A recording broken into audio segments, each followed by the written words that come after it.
आप सभी साथियों को हैप्पी न्यू ईयर की ढेर सारी शुभकामनाएँ हमारे तरफ से, हमारे यूट्यूब की तरफ से, हमारे जीएस के तूफ़ान यूट्यूब की तरफ से आप सभी परिवार को हैप्पी न्यू ईयर की शुभकामनाएँ। आशा करते हैं कि आप इस वर्ष ज़रूर सफल हो जाएँगे और अपना रिज़ल्ट और बेहतर कर पाएँगे। तो आइए आपके लिए जो आपका पेपर आने वाला है, उसके लिए आपके लिए बहुत ही शानदार प्रैक्टिस सेट मैं लेकर आया हूँ और इसमें जो पहला ही क्वेश्चन दिखेगा, वो आपको नंबर दिलाने वाला क्वेश्चन दिख रहा है। ये क्वेश्चन आपको नंबर दिलाएगा, तो इसलिए आज के दिन आप लोग क्लास को पूरा देख लीजिएगा, आपकी प्रैक्टिस सेट क्योंकि इस प्रैक्टिस सेट को बहुत ही शानदार तरीके से मैंने लाया हूँ। तो आइए स्टार्ट करते हैं। उम्मीद है कि आज आपका न्यू ईयर बहुत ही अच्छा रहा होगा, बहुत ही शानदार तरीके से आप लोगों ने मनाया होगा। तो क्लास को स्टार्ट करते हैं साथियों और आप लोगों के लिए जो मैथ की क्लास लगातार आ रही है, वो भी आपके लिए अच्छी और बहुत ही बेहतरीन साबित होगी आपके पेपर के लिए, क्योंकि शॉर्ट ट्रिक के माध्यम से छोटे-छोटे तरीके आपको बताए जा रहे हैं। तो मैथ की क्लास को भी पूरा देखिए, जिससे आपकी मैथ की जो टॉपिक हैं, जो आपके लगे कि हाँ, ये टॉपिक मेरा ये थोड़ा कमज़ोर है, ये चैप्टर हमारा थोड़ा वीक है, तो उसको आइए हमारे यूट्यूब पे देखिएगा। अब आपको मैथ की क्लास प्रॉपर मिलने वाली है। तो फटाक से क्वेश्चन को पहला क्वेश्चन जो आपके लिए हो जाएगा वेरी, वेरी इंपॉर्टेंट। 21 नंबर आपके पेपर में पूछा जाएगा। चीनी यात्री हैंग त्सोंग ने किस विश्वविद्यालय में अध्यक्ष अध्ययन किया था? चीनी यात्री हैंग त्सोंग ने किस विश्वविद्यालय में अध्ययन किया था? विक्रमाशिला, नंदाला, तक्षशिला या फिर पाटलिपुत्र। ये 4 ऑप्शन हैं। कभी-कभी क्वेश्चन पूछता है कि हैंगत्सोंग किसके शासनकाल में चीनी यात्री हैंगत्सोंग किसके शासनकाल में भारत आया था? ये आपके लिए, आपकी खुद के नॉलेज के लिए आप लोग कमेंट बॉक्स में बताइएगा कि हैंगत्सोंग किसके शासनकाल में भारत आया था। और इस क्वेश्चन का आंसर मैं आपको बता देता हूँ। इसका जो करेक्ट आंसर हो जाता है वो हो जाता है नालंदा। बी ऑप्शन करेक्ट हो जाता है। जो चीनी यात्री था वो उसका अध्ययन हुआ था नालंदा में। अब आपको बताना है कि ये किसके शासनकाल में भारत आया था। आगे आपको लेकर चलते हैं अगले क्वेश्चन की तरफ। अगला क्वेश्चन आइए देखते हैं कि क्या कहता है। अकबर से क्वेश्चन है कि अकबर के शासनकाल के संदर्भ में निम्नलिखित में से कौन सा युग्म सुमेलित है? एक ही होगा, जो सुमेलित होगा उसको हमको बताना है और वो आपका करेक्ट आंसर होता है दास प्रथा का अंत जो हुआ था 1562 में। सीधा आपको आपका आंसर मिल गया। क्वेश्चन नंबर क्या हो जाएगा? ऑप्शन ए हो जाएगा कि दास प्रथा का जो अंत था वो हुआ था 1962 में। कभी-कभी क्वेश्चन पूछेगा कि दास प्रथा का अंत कब हुआ, तो आप लोग लगा देना 1962 में हुआ। अकबर के शासनकाल में ये चीज़ें हुई थी, ये भी आपको याद रखने की ज़रूरत है। आगे आपको लेकर चलते हैं अगले क्वेश्चन की तरफ और देखते हैं कि आपका अगला क्वेश्चन क्या होने वाला है। अगला क्वेश्चन आपका बहुत ही अच्छा है कि 1956 ईस्वी में लॉर्ड डलहौजी द्वारा अवध का अंग्रेजी राज्य में विलय निम्नलिखित में से किस नीति से हुआ था? 1856 में लॉर्ड डलहौजी द्वारा अवध का अंग्रेजी राज्य में विलय। बहुत ही बढ़िया क्वेश्चन है और बहुत ही बेहतरीन आपको आपका आंसर बताने की ज़रूरत है। आप अपना आंसर फट से बता दीजिए सबसे बेहतरीन तरीके से। तो क्या हो जाएगा?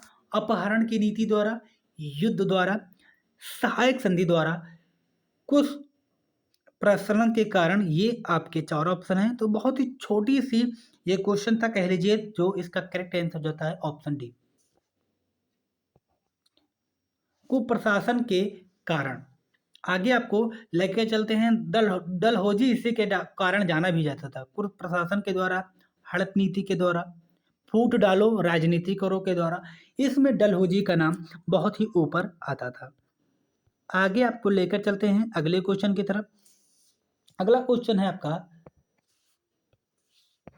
निम्नलिखित युग्म में से कौन सा एक सही युग्म सम्मिलित नहीं है?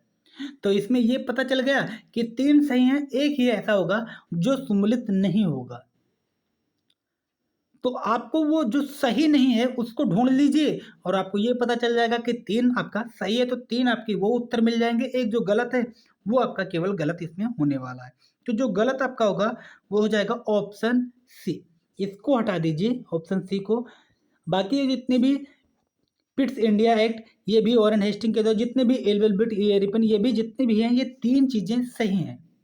तो इन तीन ऑप्शन को आप लोग याद कर लीजिएगा और इस सी वाले को हटा दीजिएगा। आगे आपको लेकर चलते हैं अगले क्वेश्चन की तरफ।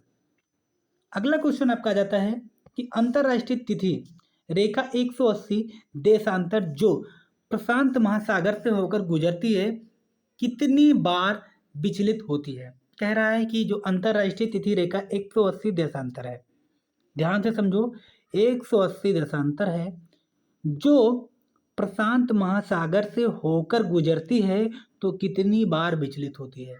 180 देशांतर रेखा जब ये प्रशांत महासागर से होकर गुजरती है तो ये कितनी बार विचलित होती है, ये आपसे पूछा गया है और आपको बताना है कि ये कितनी बार विचलित होगी। तो ये आपकी करेक्ट आंसर आपका हो जाएगा ऑप्शन डी, 8 बार ये विचलित होंगी। कितनी बार विचलित होगी दोस्तों, ये जब अंतरराष्ट्रीय तिथि रेखा 180 देशांतर जो प्रशांत महासागर से होकर गुजरती हैं वो कितनी बार विचलित होती हैं, वो होती हैं 8 बार विचलित होती हैं। कितनी बार विचलित होंगी साथियों, 8 बार विचलित होंगी। आगे आपको लेकर चलते हैं अगले क्वेश्चन की तरफ। अगला क्वेश्चन आपका है क्वेश्चन नंबर 26।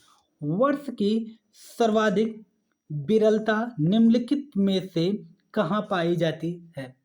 वर्षा की सर्वाधिक विरलता निम्नलिखित में से कहाँ पाई जाती है, और आपका करेक्ट आंसर हो जाता है ऑप्शन ए, लेह। आगे चलते हैं अगले क्वेश्चन की तरफ। मैं फिर कह रहा हूँ, अगर आपको अच्छा लग रहा हो, क्लास अच्छी लग रही हो तो लाइक करें वीडियो को और चैनल को सब्सक्राइब कर लें। अगले क्वेश्चन की तरफ आ जाते हैं, देखते हैं कि अगला क्वेश्चन हमारा क्या कह रहा है। पर्यावरण एक अविभाज्य समृद्धि है जिसकी रचना में निम्नलिखित में से कौन सी सम्मिलित है। भौतिक तंत्र, जैविक तंत्र, संस्कृति या उपयुक्त सभी। तो इसमें आपका करेक्ट आंसर हो जाता है उपयुक्त सभी।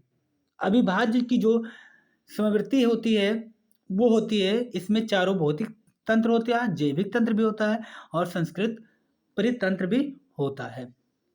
आगे आपको लेकर चलते हैं अगले क्वेश्चन की तरफ। अगला क्वेश्चन आपका है ग्रीन हाउस से। बहुत बार क्वेश्चन पूछा जाता है ग्रीन हाउस से।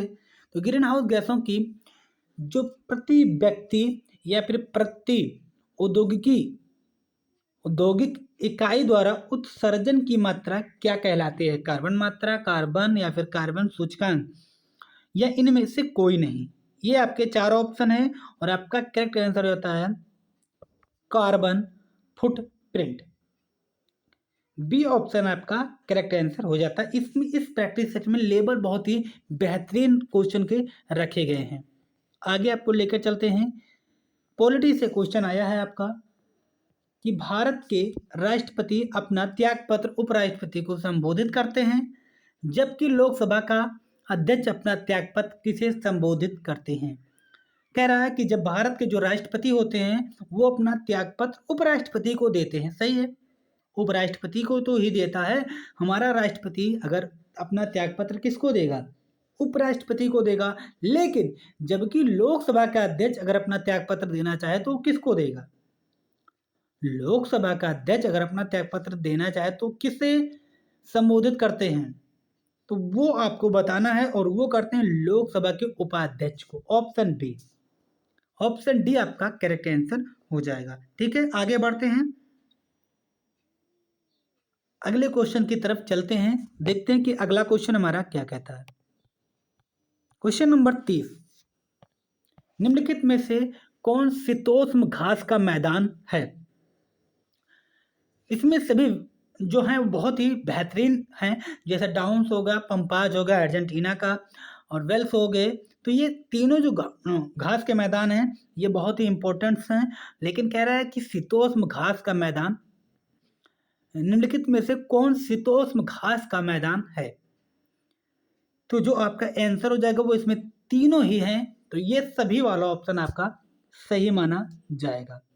आगे आपको लेकर चलते हैं अगले क्वेश्चन की तरफ। अगला क्वेश्चन आपका आ जाता है क्वेश्चन नंबर 21।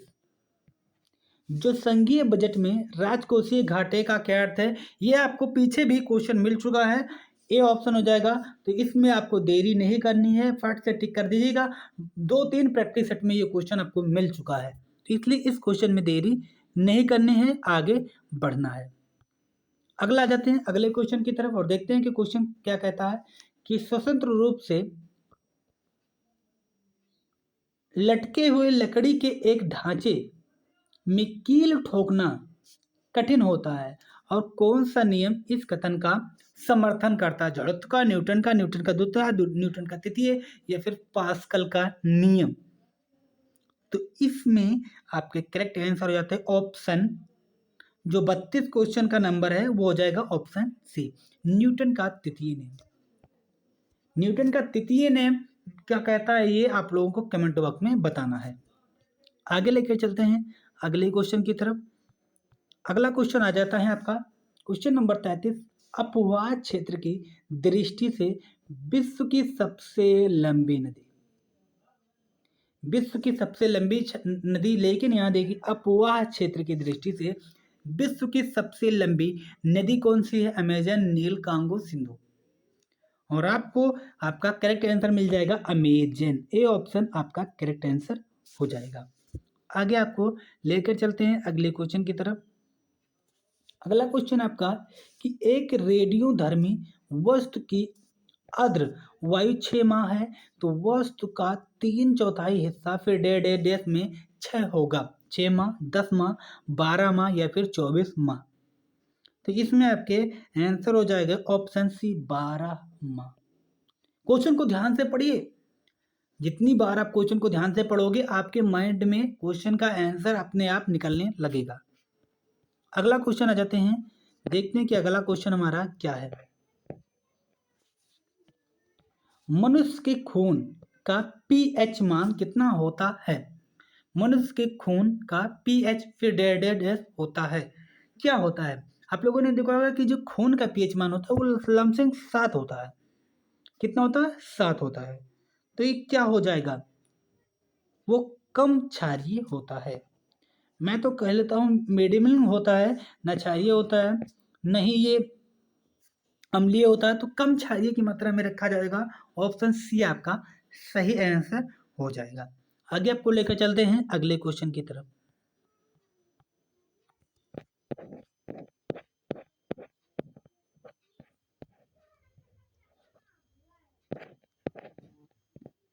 अगला क्वेश्चन आपका आ जाता है क्वेश्चन नंबर 26। माचिस को रगड़ने वाली सतह पर चूर्णित कांच और थोड़ा लाल फिर लगे हैं, और क्या चीजें लगी है? यहाँ डैश में आपको भरना है, और जो आपके ऑप्शन होंगे वो आपको यहाँ फिल करना है। तो क्या हो जाएगा? फास्फोरम, फास्फोरस आपका डी ऑप्शन सही हो जाएगा। अगला क्वेश्चन है कि पौधे का कौन सा भाग केसर देता है? केसर देता है, कौन सा भाग होता है? जड़े, तना, ये आपको बताना है, और आपका जो करेक्ट आंसर हो जाएगा option D is the correct answer. आगे चलते हैं, थोड़ी सी रफ्तार को मेंटेन करते हैं। अगला क्वेश्चन क्या कह रहा है?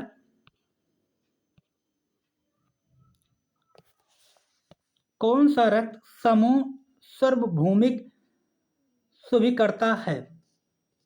ये आपको बताना है, और वो आपका क्या हो जाएगा? ए बी पॉजिटिव या ओ नेगेटिव, ये दो चीज़ों में आपको कंफ्यूजन रहता है, और वो जो आपका करेक्ट आंसर हो जाएगा वो हो जाएगा ओ वी पॉजिटिव। ये है, ये सब ब्लड को ले सकता है। डी ऑप्शन सर्वदाता और सर्वग्राही, तो ए भी सर्वग्राही और सर्वदाता ओ माइनस। ठीक है, ये आपको सबको खून दे सकता है, और ये सबका खून ले सकता है। ठीक है, सबका खून दे सकता है, और नेगेटिव ए बी पॉजिटिव सबका खून ले सकता है। आगे आपको लेकर चलते हैं अगले क्वेश्चन की तरफ। निम्नलिखित में से कौन मूल अधिकार के अंतर्गत नहीं आता है? तो मूल अधिकार के अंतर्गत नहीं आता है, बहुत पुराना क्वेश्चन हो गया है। संपत्ति का अधिकार जो है क्या है? एक कानूनी या फिर कह लीजिए विधिक अधिकार में आ गया है। आगे अंतिम क्वेश्चन का आंसर आप लोगों को बताना रहेगा कमेंट बॉक्स में। 1973 में भू राजस्व का इस्तेमाल लिरिक्स अथवा अस्थाई बंदोबस्त किसने लागू किया गया? सीधा क्वेश्चन पूछता है अस्थाई बंदोबस्त किसके द्वारा लागू किया गया था? ये आपको कमेंट बॉक्स में बताना रहेगा कि अस्थाई बंदोबस्त किसके द्वारा लागू किया गया था। बहुत बेहतरीन सा क्वेश्चन है और आप लोग कर ले जाओगे, ये मुझे उम्मीद है। कमेंट बॉक्स में आप लोग इसका आंसर छाप दीजिएगा। क्लास कैसी लग रही है कमेंट बॉक्स में ये भी बताइएगा। वीडियो को लाइक करें, शेयर करें, ज़्यादा से ज़्यादा अपने दोस्तों को और अपने ग्रुप वगैरह में सेंड करें और आप हमारे यूट्यूब चैनल पे लगातार बने रहें। फिर हम आपको मिलते हैं अगली वीडियो में। और आप लोग मैथ की भी क्लास को देखा कीजिए, बहुत ही शानदार वो क्लास चल रही है। तो फिर हम आपको मिलते हैं अगली वीडियो में, अगले प्रैक्टिस सेट के साथ में।